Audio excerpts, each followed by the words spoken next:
pagi ini kita akan membahas yang lagi ramai soal kenaikan PPN menjadi 12%. Kenaikan PPN menjadi 12% sampai 5 Desember 2024 saudara masih belum berubah dan akan berlaku tahun depan meski mendapat protes luas. Tetapi lewat keterangan DPR, PPN hanya untuk barang mewah. Protes terus menggaung karena kondisi keuangan masyarakat menengah bawah sedang tidak baik-baik saja. Pengusaha retail bahkan sudah mencatat penurunan pendapatan yang signifikan di wilayah basis manufaktur. Sebenarnya kenapa PPN 12% tetap berlaku? Kita ke data selanjutnya. Nah, ini dia Undang-Undang Nomor 7 Tahun 2021 tentang harmonisasi peraturan perpajakan. Ini mengamanatkan April 2022 PPN naik 10% poin menjadi 11%. Nah, selanjutnya di tahun 2025, bentar lagi nih ya, atau sekitar 3 pekan dari sekarang, PPN ini wajib naik menjadi 12%. Dulu ketika PPN naik menjadi 11%, penerimaan negara dihitung bertambah sekitar 50 triliunan rupiah. Kali ini dengan kenaikan menjadi 12%, diperkirakan penerimaan negara bertambah sekitar 70 triliunan rupiah. Bagi APBN saudara, penerimaan ini sangat berarti. Tetapi dampak yang ditimbulkan dan dikhawatirkan lebih besar dibanding penerimaan. Ketua Komisi 11 DPR Muhammad Misbahun bilang PPN 12% akan diterapkan secara selektif. Barang-barang pokok, jasa pendidikan, jasa kesehatan, perbankan, serta pelayanan umum akan tetap bebas dari PPN sesuai kebijakan yang berlaku saat ini. Sebagai gantinya Presiden Prabowo, kata Misbahun, akan menambah penerimaan negara dengan melawan kebocoran anggaran. Hanya barang mewah yang kena kenaikan PPN 12%. Kita ke data selanjutnya. Ya, tapi sebelumnya disclaimer saudara, ini 12% maksudnya adalah Januari 2025, bukan 2023. Nah, masalahnya penerapan PPN sebesar 12% secara selektif untuk barang mewah ini dalam keterangan bersama DPR 5 Desember lalu tidak ditegaskan apakah sebagai pajak penjualan barang mewah PPNBM atau gimana. Nah, definisi barang mewah ini apa sih? Kita buka dulu pengertian PPNBM ya. Nah, ini pengertian PPNBM adalah pajak yang dikenakan pada barang yang tergolong mewah kepada produsen untuk menghasilkan atau mengimpor barang dalam kegiatan usaha atau pekerjaannya. PPNBM ini saudara hanya dikenakan satu kali pada saat penyerahan barang ke produsen. Nah, selanjutnya berapa tarif PPNBM? Nah, ini dia saudara, ini adalah barang-barang yang kena pajak yang tergolong barang ini ada barang yang bukan barang kebutuhan pokok, kemudian barang yang dikonsumsi oleh masyarakat tertentu, barang yang umumnya dikonsumsi oleh masyarakat berpenghasilan tinggi, dan barang yang dikonsumsi untuk menunjukkan status. Nah, tarif PPNBM saudara yang paling rendah adalah minimal ini dia 10% dan yang paling tinggi adalah 200%. Perbedaan tarif PPNBM ini didasarkan pada pengelompokan barang yang tergolong mewah yang dikenai PPNBM. Kemudian pengelompokan barang-barang yang dikenai PPNBM terutama didasarkan pada tingkat kemampuan golongan masyarakat yang menggunakan barang tersebut. Di samping didasarkan pada nilai guna barang bagi masyarakat pada umumnya. Jadi nggak semua barang mewah kena PPNBM dengan nilai yang sama. Jadi apa aja ya barang yang kena PPNBM? Kita ke data selanjutnya. Nah, ini dia apa saja barang yang dikenakan PPNBM. Ini adalah kendaraan motor kecuali ambulan, kendaraan jenazah, pemadam kebakaran, kendaraan tahanan, angkutan umum kepentingan negara. Kemudian kelompok hunian mewah seperti rumah mewah, apartemen, kondominium, townhouse house dan juga sejenisnya. Nah, ini dia saudara, jadi yang dimaksud pengenaan selektif pada barang mewah itu gimana? Nah, itu yang belum terjawab. DPR tuh hanya bilang kenaikan PPN 12% ini dikenai kepada masyarakat kelas atas yang punya kemampuan membeli barang mewah. Jadi tinggal tunggu pemerintah nih, detail klasifikasinya ini gimana. Tapi sebelumnya saudara kita dengar dulu penjelasan dari Ketua Komisi 11 Misbahun yang bilang PPN 12% berlaku selektif untuk barang mewah berikut ini. kita akan tetap mengikuti undang-undang bahwa PPN akan tetap berjalan sesuai jadwal waktu amanat di undang-undang yaitu 1 Januari 2025, tetapi kemudian akan diterapkan secara selektif kepada beberapa komoditas baik itu barang dalam negeri maupun impor yang berkaitan dengan barang mewah.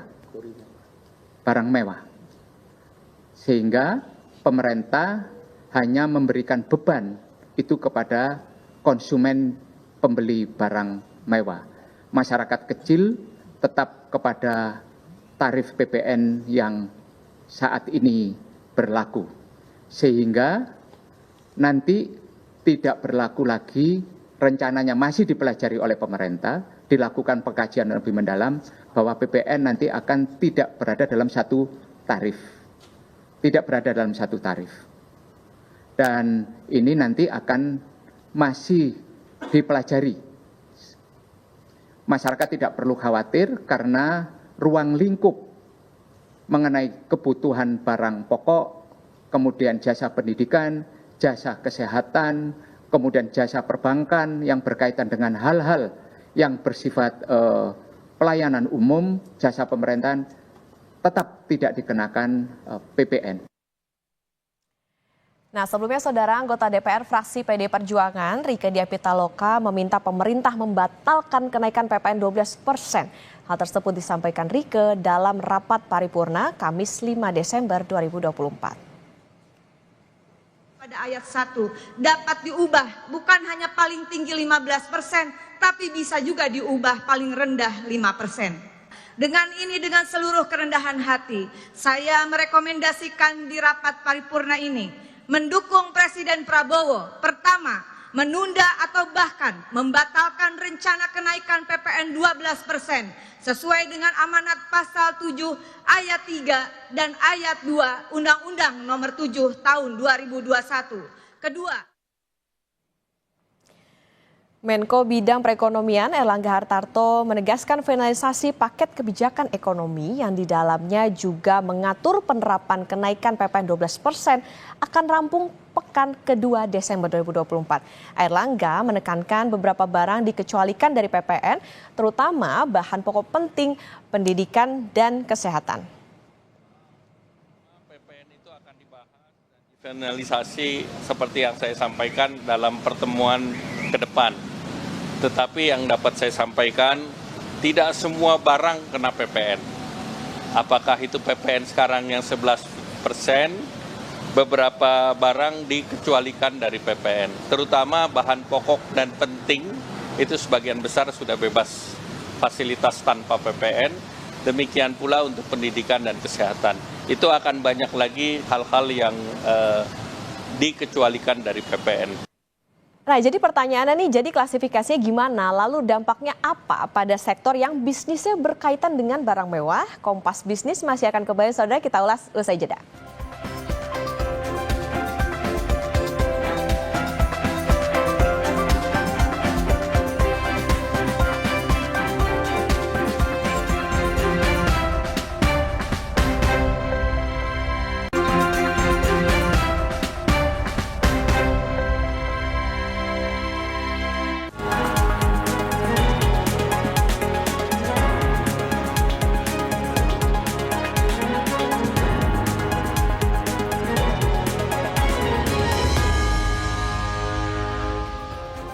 Kompas Bisnis kembali hadir untuk Anda, saudara. Dan kali ini kita sudah bersama dengan Direktur Ekonomi Digital Center of Economic and Law Studies atau CELIOS, Nailul Huda. Selamat pagi, Mas Huda. Selamat pagi, Mbak. Mas Huda, PPN 12% rencananya lanjut nih dan akan berlaku selektif katanya DPR, ya, ini pada barang mewah. Walaupun kita tahu rincian kebijakan ini belum resmi dikeluarkan, tapi apakah kebijakan ini tepat berlaku tahun depan dan merupakan win-win solution? Ya, Mbak, memang sepertinya kebijakan ini merupakan exit strategi ya, yang tawarkan oleh DPR kepada pemerintah untuk tetap menetapkan tarif PPN 12%, tapi tidak memberatkan masyarakat. Walaupun kita sebenarnya masih bertanya-tanya apa sih definisi barang mewah? Karena kan kalau kita lihat sendiri di peraturan di Indonesia sendiri ada PPNBM atau PPN atau pertambahan nilai untuk memang beberapa barang mewah gitu. Nah, apakah ini akan mengikuti barang-barang yang ada di PPNBM atau akan diperluas untuk skop dari definisi barang mewah itu sendiri? Nah, ini yang kita nanti-nanti sebenarnya, Mbak. Apakah memang ini akan sama dengan PPNBM? Nah, ketika ini ditawarkan, saya malah bertanya gitu kan, mengapa ketika PPNB untuk barang mewah saja, tapi yang disasar adalah tarif PPN yang dia secara luas gitu kan. Padahal kita mempunyai peraturan mengenai PPNBM gitu. Nah, ini yang jadi pertanyaan saya gitu kan kepada pemerintah, kepada DPR khususnya Pak Misbahun kemarin yang menyampaikan ini akan diterapkan kepada barang mewah saja. Kenapa tidak PPNBM-nya saja tarifnya yang dinaikkan, tapi mereka justru menyasarnya ke PPN yang umum yang naik dari 11 ke 12%. Artinya Mas Huda melihat ini dengan dinaikannya atau dibilangnya nih untuk yang selektif, ini cuma buat menuhin aja atau menjalankan amanat undang-undang saja begitu, Mas Huda? Ya, kalau saya sampaikan sebenarnya undang-undang tersebut tidak terlalu kuat juga untuk mengamanatkan adanya kenaikan tarif PPN 12%. Karena pertama satu seperti ini, di undang-undang itu seharusnya memang tidak ada angka yang pasti untuk waktu ya, karena kita lihat waktu ini yang menjebak sebenarnya. Ada PPN, ada undang-undang yang mengatakan 1 Januari 12% gitu kan. Padahal harusnya melihat dari situasi dan kondisi masyarakat yang ada untuk ya mengevaluasi sebelum menerapkan PPN itu tarifnya naik atau tidak. Nah, yang kedua adalah tadi juga di VT sebenarnya sudah disampaikan oleh Mbak Rike ya, itu bahwa ada pasal-pasal lainnya yang saya rasa ini juga bisa membuat pemerintah menetapkan tarif PPN itu ada di angka 5-15%. Artinya pemerintah ini bisa loh tidak menaikkan tarif 11% saja atau juga bisa menurunkan gitu. Nah, ini yang memang seharusnya dilihat gitu kan. Jangan hanya saklek kepada amanat undang-undang harus dijalankan, tapi tidak melihat pasal-pasal lainnya. Karena pasal-pasal lainnya itu saling terkait dengan pasal satu dengan pasal lainnya juga. Berarti artinya sebetulnya ada opsi dan juga bisa lihat situasi masyarakat seperti apa sekarang. Mas Ya. Huda, penegasan aja barang mewah ini kan udah kena pajak penjualan barang mewah atau PPNBM 10-200%. Dengan statement pemerintah kemarin, apakah artinya barang mewah ini tetap akan kena 2 pajak? Jadi ada PPN sama PPNBM atau gimana nih? Atau gimana formulasi yang tepat untuk kenaikan ini? Ya, memang kalau untuk pajak barang mewah, untuk barang-barang mewah ya, itu memang ada 2, selain ada PPh juga dan sebagainya, itu ada PPNBM dan PPN. Memang itu sudah dilakukan sejak lama gitu kan. Kalau pertambahan nilai sudah pasti itu kan ya untuk melihat ini ya, melihat dari pajak value added yang diterima oleh negara gitu kan. Tapi kalau PPNBM artinya memang ini untuk barang-barang mewah yang fungsinya adalah redistribusi sebenarnya. Ada fungsi redistribusi pendapatan di mana masyarakat yang tidak bisa mengapros barang mewah itu diberikan subsidi dari pajak-pajak yang di barang mewah gitu kan, dari orang-orang yang dia bisa mengapros barang mewah. Nah, ini yang saya sebutkan pas dari dulu juga prakteknya 2 gitu kan. Nah, ini yang saya sampaikan ketika ingin mengejar dari barang mewah saja, kenapa tidak tarif PPNBM-nya saja yang dinaikkan? Misalkan tadi kalau misalkan dari 10% sampai 100 ataupun 200% gitu.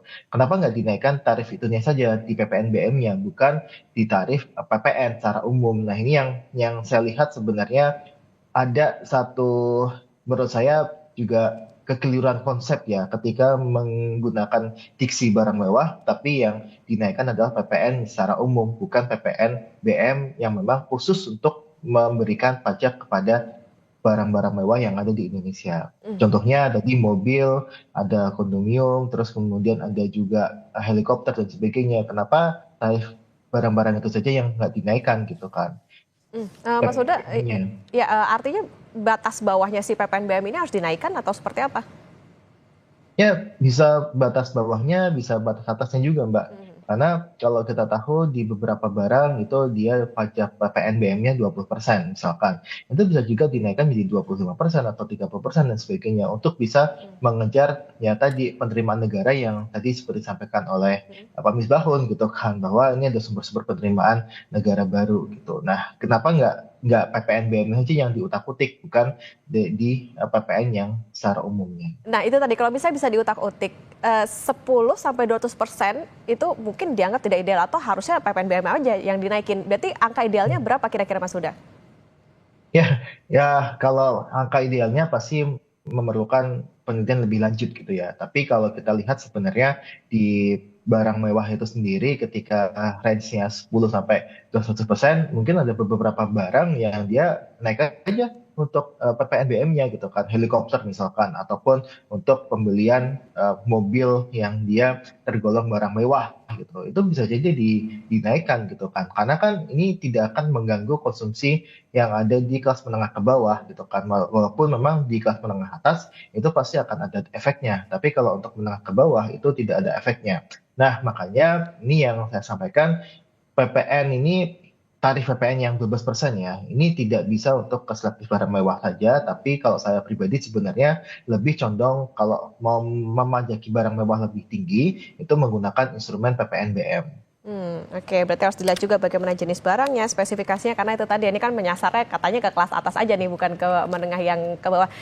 Mas Huda, jadi berapa nih peningkatan penerimaan negara dengan kenaikan pajak pertambahan nilai pada barang mewah? Kira-kira apa ya, bisa melebihi dari target kah atau bagaimana? Ya, kalau target mungkin saya belum tahu detailnya untuk tahun depan, tapi kalau ini bisa ditingkatkan gitu ya, ditingkatkan dari PPNBM-nya, saya rasa bisa naik hingga 5-10%. Nah, kemudian kalau kita lihat sebenarnya ketika pun dinaikkan untuk barang-barang mewah, tapi dengan kategori yang seperti PPNBM ya dari 11 ke 12%, saya rasa itu juga istilahnya bisa meningkatkan juga gitu kan. Tapi peningkatannya itu relatif lebih rendah sebenarnya dibandingkan mereka untuk ke PPNBM-nya saja gitu. Karena di PPN ini kan kenaikannya kan 1% kan. Tapi kalau PPNBM itu bisa naik 5-10% ya dari tarif yang sudah ada, saya rasa itu bisa lebih baik lagi gitu kan. Makanya pajak ini kan bisa dipandang sebagai redistribusi kekayaan gitu kan, redistribusi pendapatan. Kenapa nggak diotak-atik PPNBM-nya saja gitu kan, daripada PPN secara umum. Nah, saya takutnya adalah ketika ini diterapkan ke barang mewah, PPN 12% ya secara umum itu, ada pelebaran diksi-diksi dari barang mewah itu sendiri. Misalkan nanti ada TV yang di 43 inch digolongkan ke barang mewah, ataupun ada beberapa barang yang sebelumnya tidak tergolong barang mewah itu dijadikan sebagai barang mewah. Nah, ini yang harus kita jaga, tidak ada ya tadi pelebaran diksi-diksi yang sudah tercantum di PPNBM gitu kan. Saya rasa sih sebenarnya kita harus menjaga ya peraturan teknisnya agar ini tidak melebar untuk definisi barang mewah. Karena kemarin Pak Misbahun cuma menyebutkan barang mewah saja gitu kan, tapi tanpa menyebutkan detail lebih lanjut. Oke, berarti harus ada transparansi dan pengawasan terkait dengan kategori dari barang mewah. Jadi apa sih sebetulnya ya kan yang kena PPNBM dan juga nantinya mungkin dikenakan PPN juga. Kalau tadi Mas Huda sempat menyebut misalnya mobil mewah gitu ya. Nah kita ambil contoh tadi ya, barang mewah misalnya mobil, dengan kenaikan PPN ini mobil juga udah kena PPNBM. Apa sih sebetulnya dampaknya ke penjualan industri otomotif? Kita tahu tahun ini aja industri otomotif lagi lesu, sampai Gaikindo tahun ini mengubah target penjualan mobil dari 1,1 juta kendaraan jadi 850.000 kendaraan. Dampaknya seperti apa Mas Huda? Iya, yang pasti seperti ini Mbak. Ketika PPNBM ya, itu kan tidak semua mobil itu tuh kan dikenakan PPNBM kan. Tapi memang mobil-mobil yang dia misalkan mobil dari Eropa dan sebagainya yang itu harganya berkisaran miliaran lah gitu kan. Nah, tentu kita dorong juga adalah ya yang untuk otomotif yang PPN-nya 11% itu tidak naik gitu kan.